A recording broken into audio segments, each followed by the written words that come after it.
So, what do you do when you want to reach men with a narrative that actually applies to their lives, but you're in a world that really wants to silence that narrative? It is something that the Red Pill community deals with all the time. And as of today, I'm dealing with just one more version of it here on this channel. That's coming up next on An Ear for Men.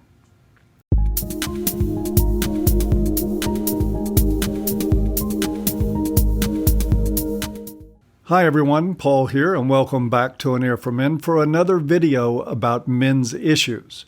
This one is specifically about the movement in men to depart from the sick, gynocentric narrative of male disposability and the attempts at silencing these discussions that emanate from that movement.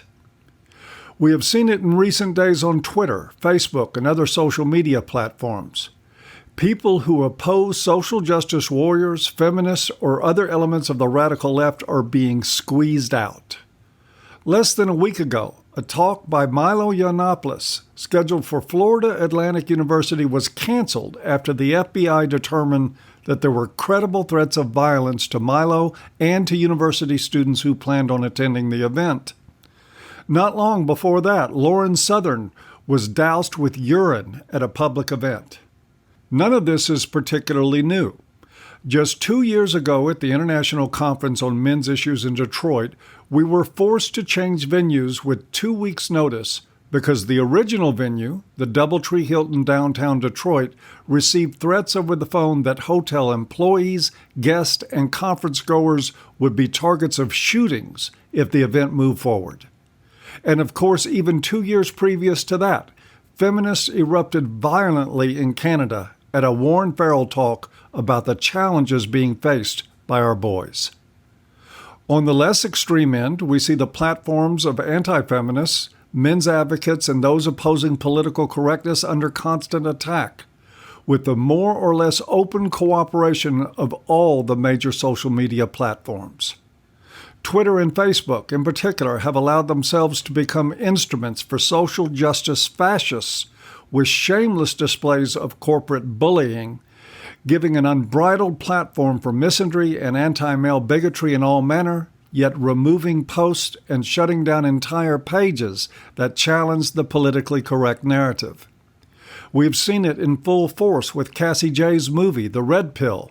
Door after door slammed in her face or quietly shut behind her back. The project was dead until free speech advocates rallied to fund its completion. And now the feminist attack machine is in full force, panning the movie before its release.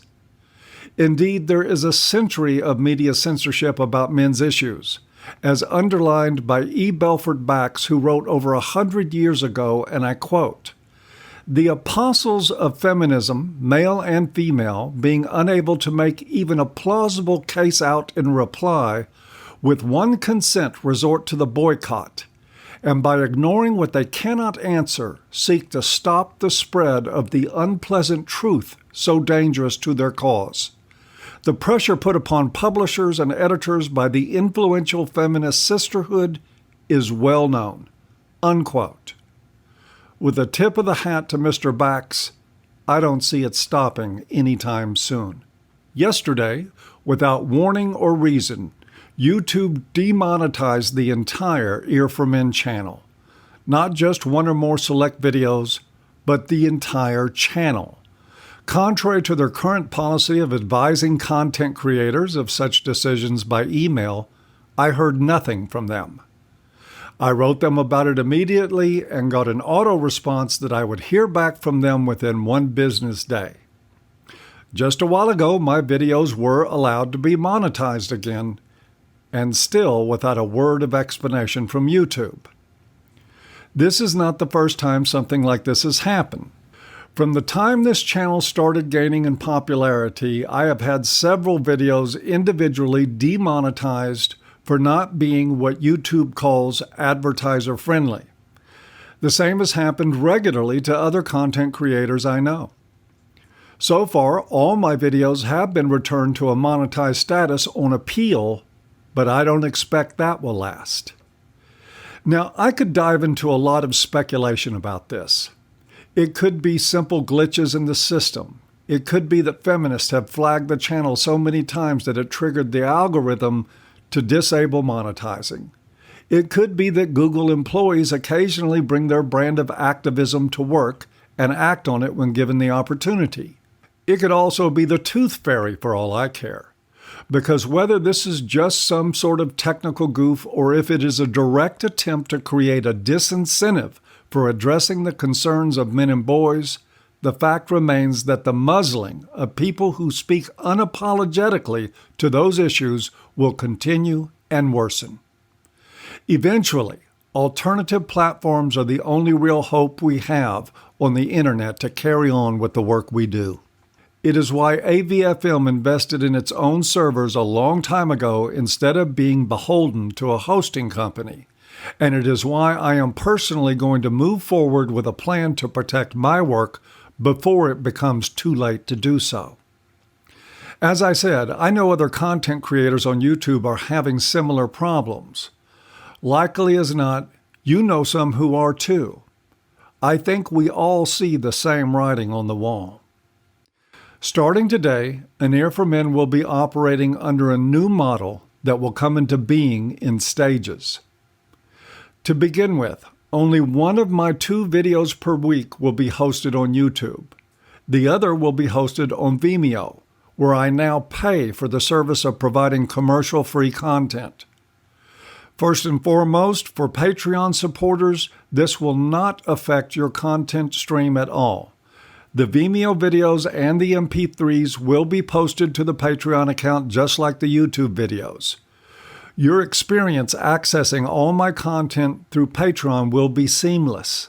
I also understand that not all of my subscribers will see this particular video.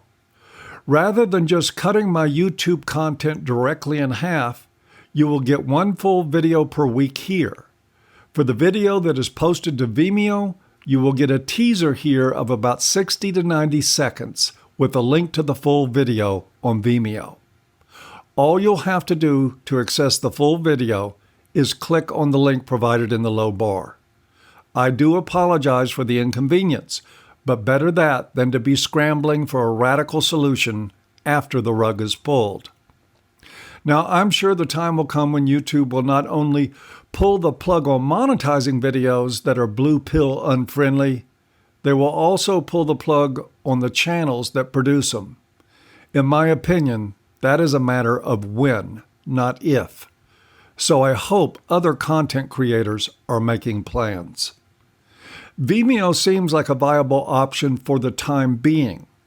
Perhaps an entity whose income comes directly from its content creators will be less capricious and less censorious than what Google is shaping up to be at the moment. And there is, after all, the benefit on Vimeo of being 100% commercial-free with a generally less cluttered, more attractive viewing platform. The downside of Vimeo is traffic. Even at 100 million visits a day, it is just a fraction of what YouTube attracts. More than ever, I will have to count on the quality of my content and the need there is for it in this culture. On the latter, I am already convinced. I get reminders in comments and emails each and every day that the work done here and at channels like it is vital and important to men who are treading water in a sea of gynocentric lies. This move also means I will count on viewers more than ever, not just for support through the Patreon, but by sharing the videos wherever they can, by subscribing here and at Vimeo. I have already uploaded some of my videos there and will get the rest up in the coming days. There is a link provided to it in the low bar. But know this, I am not going to quit speaking out on these issues. If all else fails, I will upload my content manually to one of the AVFM-owned servers where no one can touch it. That will present its own setup challenges and expenses, but the option to quit is not on the table. The option to even think about quitting isn't on the table. The availability of An Ear for Men and content like it is a men's issue, perhaps the most vital one of our time. After all, if we allow them to silence the discussion, then we allow them to shut down the movement. I don't believe for a moment that we will really allow that to happen. And that is it for another talk from An Ear for Men. I hope you've enjoyed, even if I haven't, and rest assured, we'll see you next time.